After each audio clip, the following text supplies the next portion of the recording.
Sup gamers? I hear you want to go from Soul Fapper to Soul Master. Well, do I have news for you? This guide will increase your skill level leagues beyond what the future can hold. I promise you, that is the double dice guarantee. Now, you're probably here wondering a few things. Some builds, some tips, some tricks. This guide will definitely be a beginner to intermediate to semi-advanced. That's a abbreviation for advanced. I think I used the wrong terminology there, but whatever. Like in my last guide, I had a level 34 character showcasing one of the builds that I had come up with. Now, the problem is I had no experience with the end game at that time, and that was more or less a leveling build, except I failed to realize that it's important to state that that's a leveling build and not an end game build. So, my apologies for losing brain cells on that one. But today, I'm going to be showing you guys a viable AOE and single target build for end game content. This includes chaos dungeons, raids, towers, everything. I'm also going to be showing you some tips and tricks that you can do as a Soul Master to go from Soul Fapper to Soul Master. So let's get into it. Though, before we kick things off, I want to let you guys know that I'm very tired. I just finished streaming, and I'm super out of energy. So there's probably going to be a lot of jump cuts. So I do apologize, and if I make any grammatical mistakes, please do not rip me apart in the comments. But enough said, let's get into this guide. So we're going to kick things off with the AOE build. Now, I'm not going to lie to you guys. I don't know if this is the best build, like the absolute best DPS build. I'm sure if you guys experiment, and I'm very certain that someone down the line will come up with a much better build than mine. But this has definitely seen justice in my playtime. It's very, very strong. It does a lot of damage to both trash mobs, elites, and it does very moderate damage to very high moderate damage to bosses. So the skills are very similar to my previous guide, where I showcased this same build. It's very similar to the previous. In fact, it's got almost, I'd say 90% of the same abilities, except there's a couple changes. Before we talk about the changes, let's talk about what skills you're going to be using and where to put your points into. So you're going to be starting off with 7 points into Poison Strike, 7 points into Spin Kick, 10 points into Energy Barrage, 10 points into Palm, 7 points into Dash, 10 points into Tempest Ray, and then 10 points into Infernal Beam. Now, there's two changes I have made. Not just one, sorry. Two changes. First one, if you noticed, I'm using a completely different skill from the ability Thunderbolt Strike. And the reasoning behind that is because Thunderbolt Strike's very inconsistent with its damage buff, as well as the fact that it's on a super high cooldown. I've also changed the Force Wave skill, just taken all of the points out of that and put it into other places because I feel like it doesn't really need points. It's not offering anything. It doesn't offer very much damage, so I felt that the skills definitely would be much more use elsewhere. Now, one thing, if you notice in the top right, I have 9 of 261 points spent. Now, you are going to be ending the game. You're going to be getting max level with approximately 255. Now, if you do more content, you're going to be getting probably around the same amount, like plus 9, plus 10, plus 11. You can put those skill points wherever you please. Doesn't really matter too much because what really matters is where the points are in right now. The reason I didn't add them is of obvious reason. It doesn't matter. Now for the tripod system, the first skill we're going to be looking at is Poison Strike. You're going to be doing cooldown reduction as well as increased AoE. because you want to be able to group up as many enemies as possible with low cooldown. It's going to make a huge difference in your damage, depending on how many enemies you can group up at once. For spin kick, you're going to be going increased attack speed. You can go ranged if you want. It's up to you, but attack speed's in my opinion much more worth it because you want to be able to attack faster. You're also going to be then going the party buff, which will in return replace the Thunderbolt Strike. So just jumping back to Thunderbolt Strike, and you guys can skip ahead. This will probably take me like 30 seconds to a minute to talk about. The thing with Thunderbolt Strike was that it only gave you 2% for every person you hit, up to 10 people, which was a maximum of 20%, and it was last for 3 seconds. However, Spin Kick will give you a 20% no matter how many enemies you hit, so you can just hit a boss or just a single target in general and still get 20% for 4 seconds. That's an extra second of damage that you can deal out. So that's my philosophy for changing that. For Energy Barrage, you're going to be going the attack speed, the knock-up advantage, as well as the increased damage and attack speed. For Palm Strike, you're going to be going increased damage, but higher energy cost, freeze, and the, I guess you would call it the Palm Strike ability. The second tier in the last row. So it'll be 1, 1, 2. So for dash, you're going to be going increased range. But in this tripod, you can go either one of the 3 choices for the first row. It's really up to you. I like the increased range because it means you can dash further away and potentially dodge mechanics. For the second tier, this is a little bit more situational. You can either go the party damage bonus or the party defense bonus. It's situational, but in my opinion, it really depends on if you have a tank or a support. If you do, great, go the damage bonus because then you don't really need the survivability.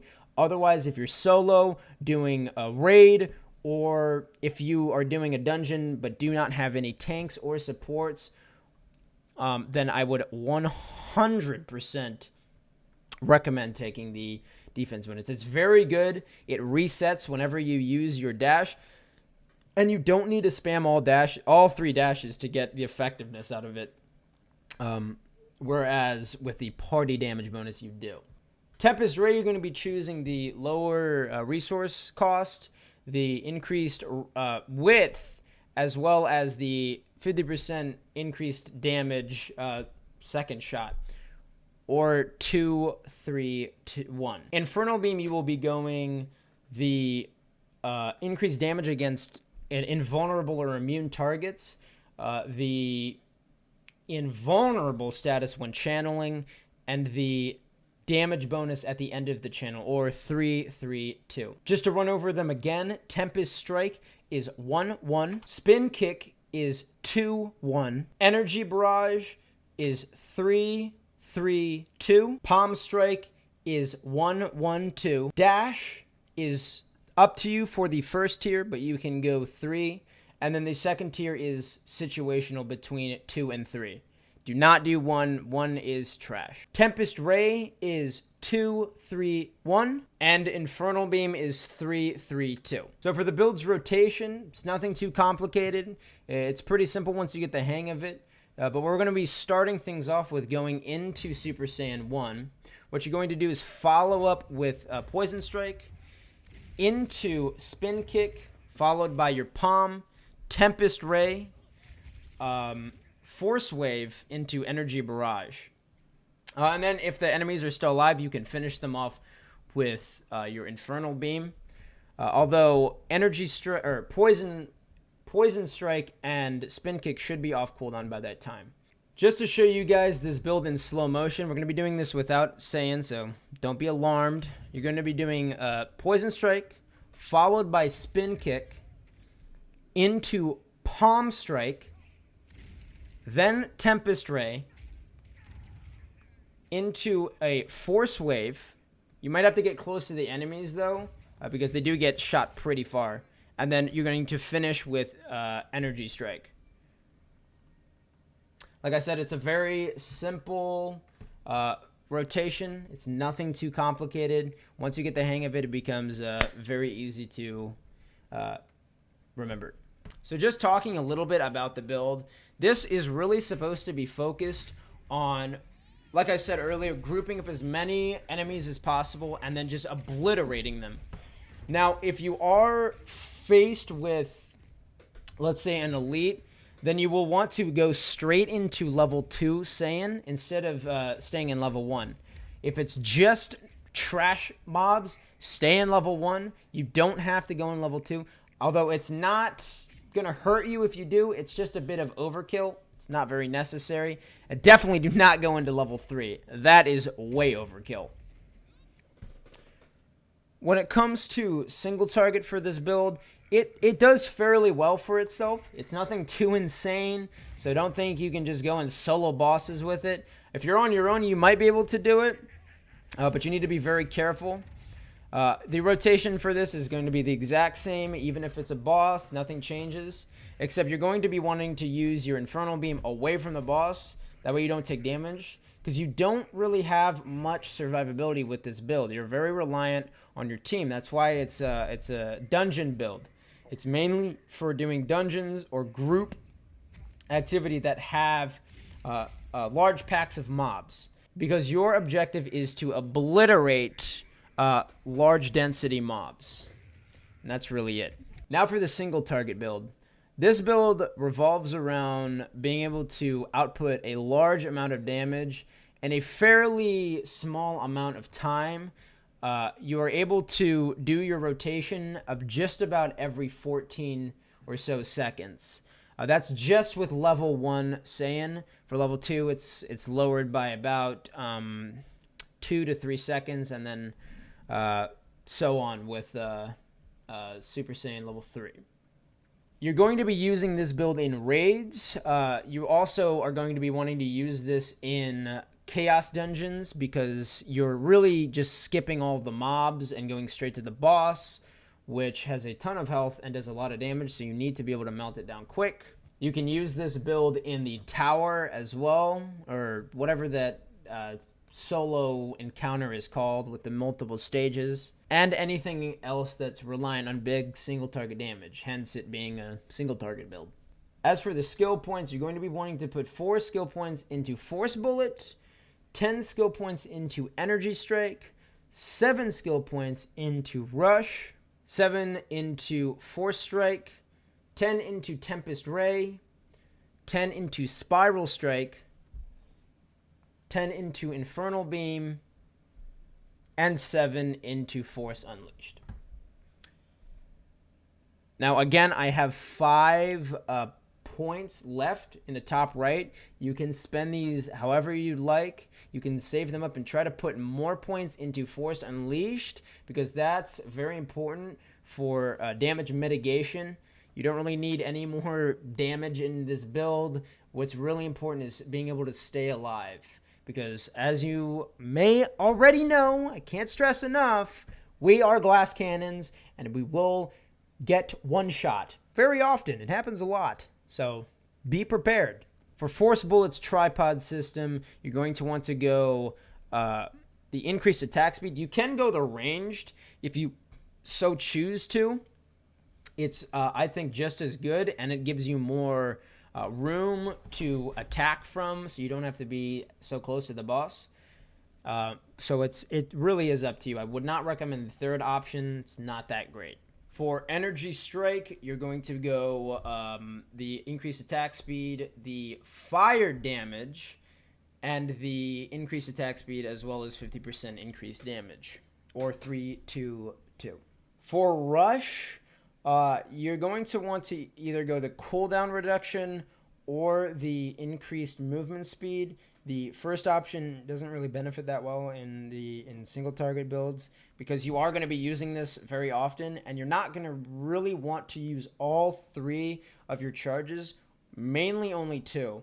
So you can go either the cooldown reduction or the increased range. It's up to you.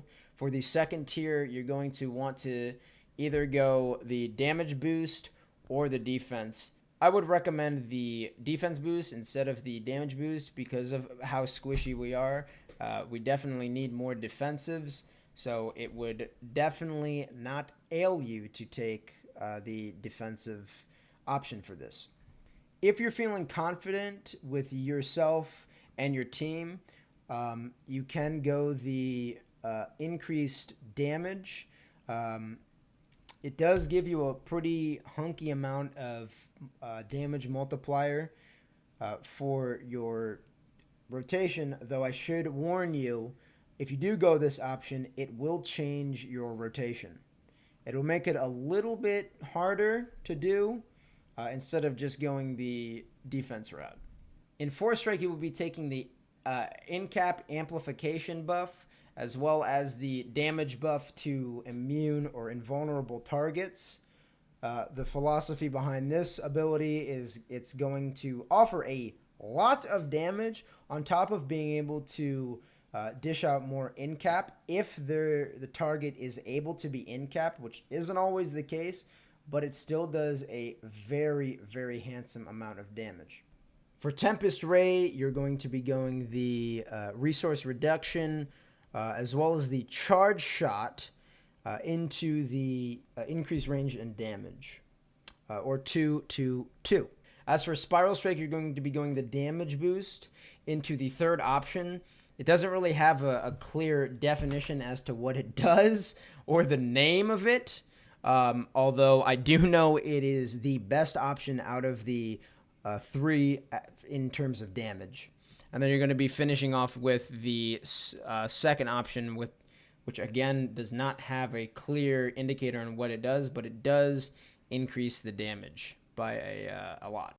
So the tooltip for Spiral Strike in Tier 2 for the third option actually makes it so Spiral Strike does 50% increased damage, and the Tier 3 second option makes it so if you cast an additional spell whilst performing Spiral Strike, it'll deal 100% increased damage. Infernal Beam, you will be taking the damage increase to targets that are immune or invulnerable, the invulnerable status while channeling, and the increased damage at the end of the channel, or 3-3-2. Finally, for Forced Unleash, you will be taking the cooldown reduction into the party damage buff.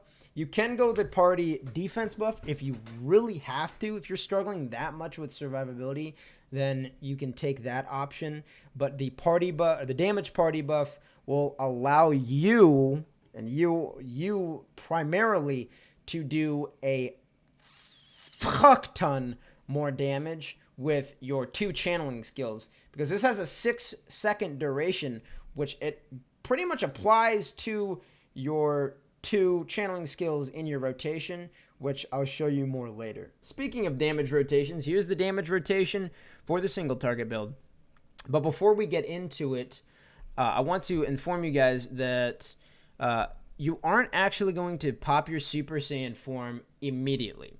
There's 2 reasons for that. One, if you're using the damage multiplier party buff with Rush, it is very vital that you do not pop Saiyan before rushing. Or pop Saiyan before rushing. It's vital.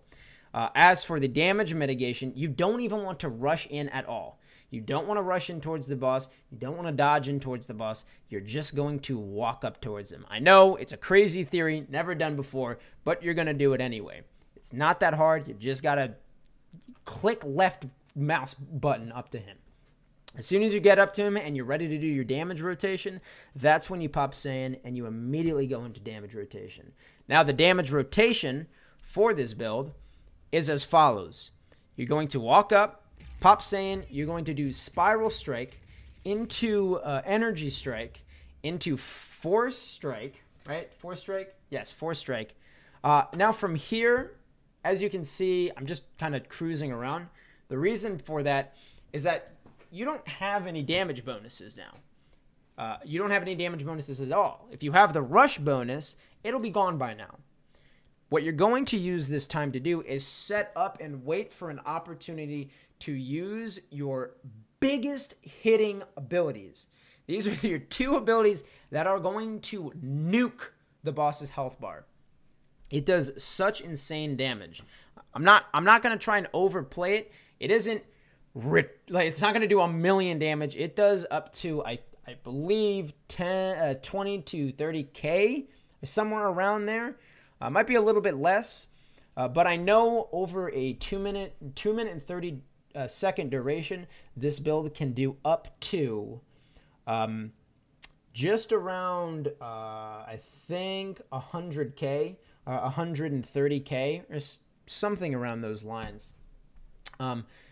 But what you're going to do is, again, like I said, look for an opportunity to go into your Force Unleashed, and immediately after using Force Unleashed, you're going to do Tempest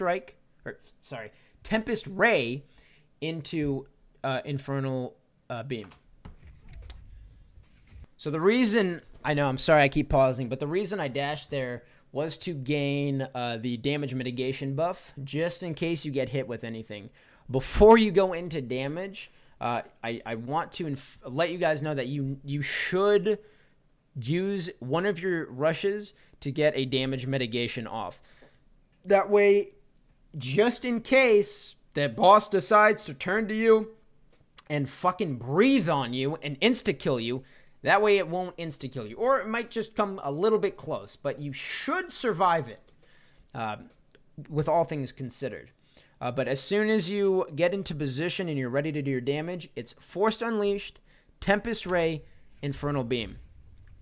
So I do a Tempest Ray into Infernal Beam, and that's it. You're going to be using your Force Bullet as filler. So just use that off cooldown whenever you can, when you have downtime and have really nothing else to do. Now showing you guys the rotation with the damage buff. So this is going to be a little bit different, only in the beginning. It doesn't affect the second part of the rotation, only the first part. Essentially, what you're going to want to do is to dash towards your target 3 times. This is where you're going to want to use your 3 dashes. You're going to dash towards them 3 times, doing zigzags. That way you don't go too far, and you're not dashing directly into the boss. You don't want to be super close to the boss. You want to be just about mild to moderate range. After you get into a decent range, you're then going to pop Saiyan into your damage rotation. This is why saving your Saiyan after you rush is so important. So you do your Spiral Strikes into Energy Strike into Force Strike. Look for a good opportunity to use your second part rotation, Force Unleash into Tempest Ray into Infernal Beam. And then you can Force Bullet from there. Now, one thing to note with this is that you can do the Force Bullet at any time, really, as long as there's downtime. You want to use your... oh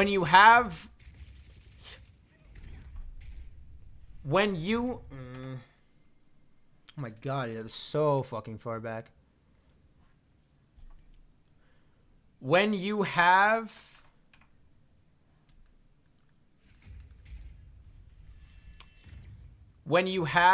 your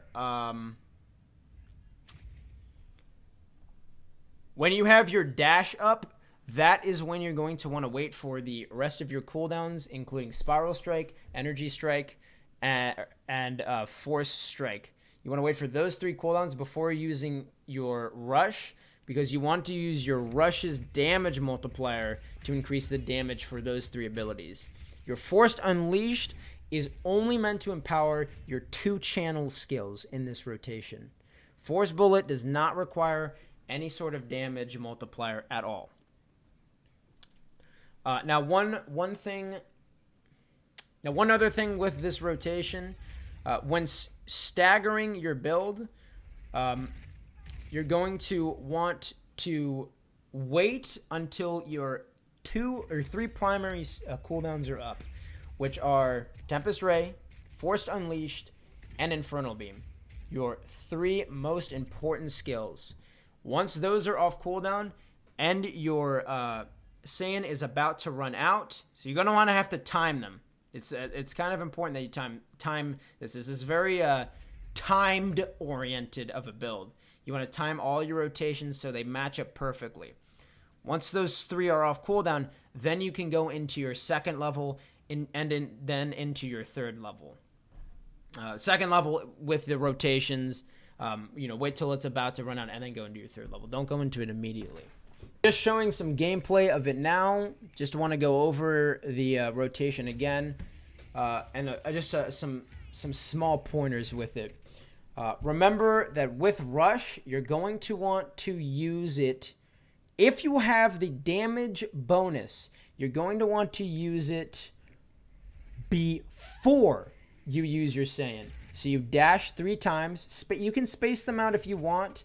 But again, don't dash into the boss. Dash zigzag to the side of him, around him, whatever. Try to angle yourself so that you're not going to be in any big DPS spots where with the boss shooting out, so that you don't get one shot while trying to do your damage rotation.